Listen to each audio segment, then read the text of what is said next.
Hey guys, welcome back. Today's video is talking about once you join CAP, what's your next step? Let's get started. Okay, so my first thing is decide on your plan. You've probably just become a member, which means you've probably visited your squadron 3 to 5 times. You've got that membership, you've got that CAP ID. The first thing you need to do is decide on your plan. Are you planning on being in CAP for a year, 2 years? Are you 12 and you have 6 more years until you graduate? You need to decide on how long you have and what your plan is for those years. It seems kind of weird that you need to decide that, but it's really going to affect your next steps. If you're forced to be in CAP, then decide, is this something you're just kind of interested? Do you love your squadron? Decide where you're at. You probably don't know a lot about CAP, so you're still a little bit confused about that, but decide, is this something I want to be in for the long run? Is this the one thing that I want to just follow down? If you know, I'm just going to be in CAP for another year, and I'm going to join band when I join high school, then your plans are going to be a little different. How long do you want to be in CAP? And then make those goals. I want to be in CAP until I graduate. I want to be a spots cadet. I want to do this. And then make those follow-up goals. So I want to be a spots cadet.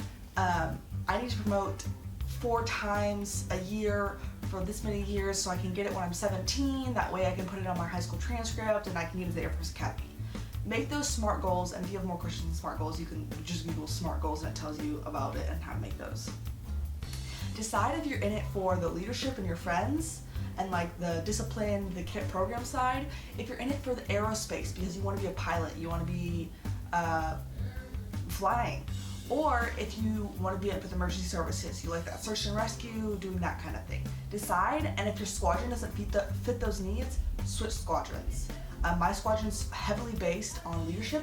When I first joined, it was majorly an ES squadron.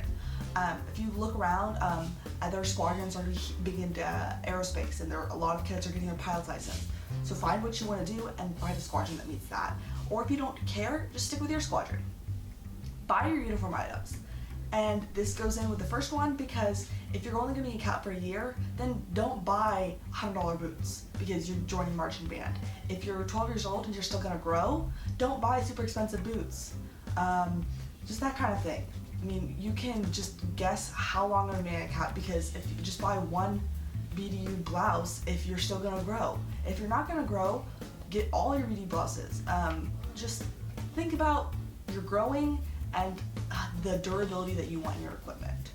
Because if you're going to be in CAP for 6 years, you might as well spend $100 on your boots that will last you your entire 6 years.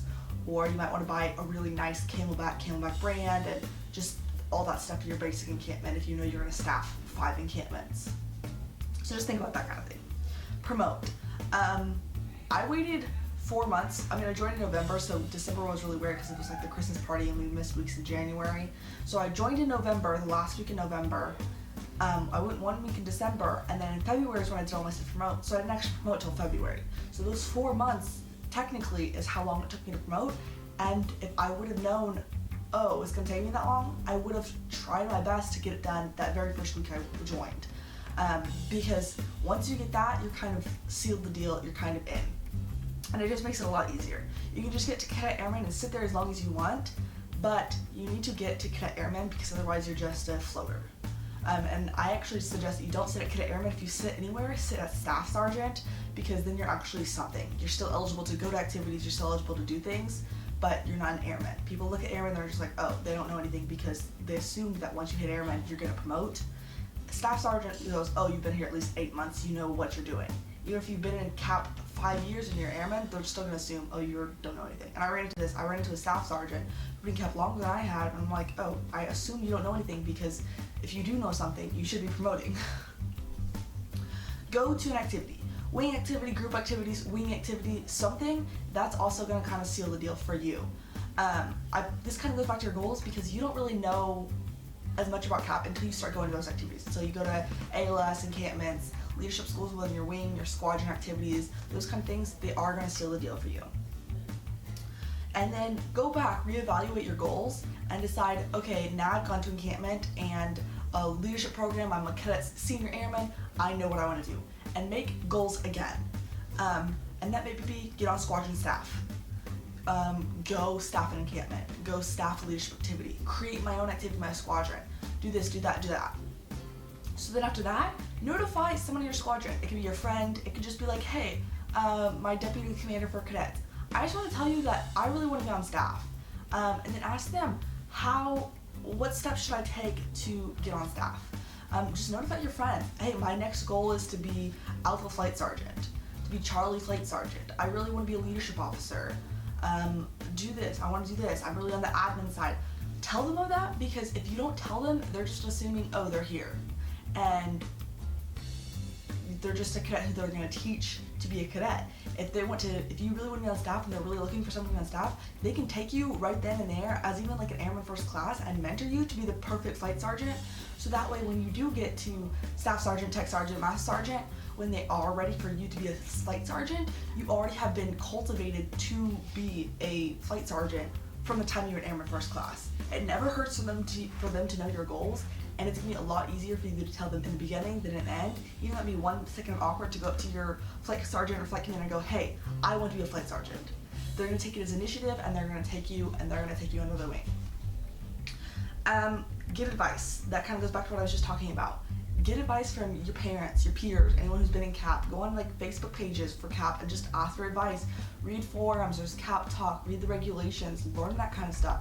I mean, you're doing the first step right now by watching my YouTube video, so continue that learning. Make those flashcards, learn your chain of command, the core values, cadet oath. Learn those things because you're gonna need to know them in the long run, so learning in the beginning is not gonna hurt you. Seriously, if you just spend an hour a week besides your CAP meetings, learning cadet oath, core values, learning how to shine your boots. I mean, if you're a cadet airman, you show up with these shiny ass boots, someone's gonna notice. I mean, that's how it's gonna work. How you're gonna get on staff, how you're gonna move up, is people are gonna notice you because you take that extra time, you take that initiative. And that's really what they're just looking for. Just make those friends, make those connections. You don't want to just be the one who shows up, does stuff, and then leaves. Make those friends. My squadron goes out to a Chick-fil-A or Whataburger every single week after our meetings. See if your squadron does that. Do something like that where you're actually connecting with those people and talking to people. Show up early, leave late, talk to your friends. Go to more activities, all of them that you can, honestly. I've been to probably 100 CAP activities and there's only one that I regret. CAP activities are great. Best thing ever. Every wing, every squadron, every group has them. Go to them. Yeah. And then promote. Like I said, just get at least a staff sergeant and then read about your goals, and if your goals need you to go farther, go farther. And then follow the promote when you're ready. I mean, I recently made a video, I'll link it below, about this, but like, don't just get to airman and sit. Keep going. Go to staff sergeant, make it to staff sergeant, get your Wright brothers, and then you're sealed the deal. You're gonna be on staff, you're gonna do this stuff, you're gonna go far. If you have any more questions specifically, I get this question a lot in the comments of like, okay, any advice for me? I just joined CAP, or I plan to join CAP in a year, give me advice. This is it. This is what you need to be doing, and take the initiative, get some advice, get some learning, make some goals, and you'll go far. Thanks guys for watching. I hope you enjoyed this video. If you have any questions, as always, just leave them in the comments below, and I'll see you in the next video. Bye!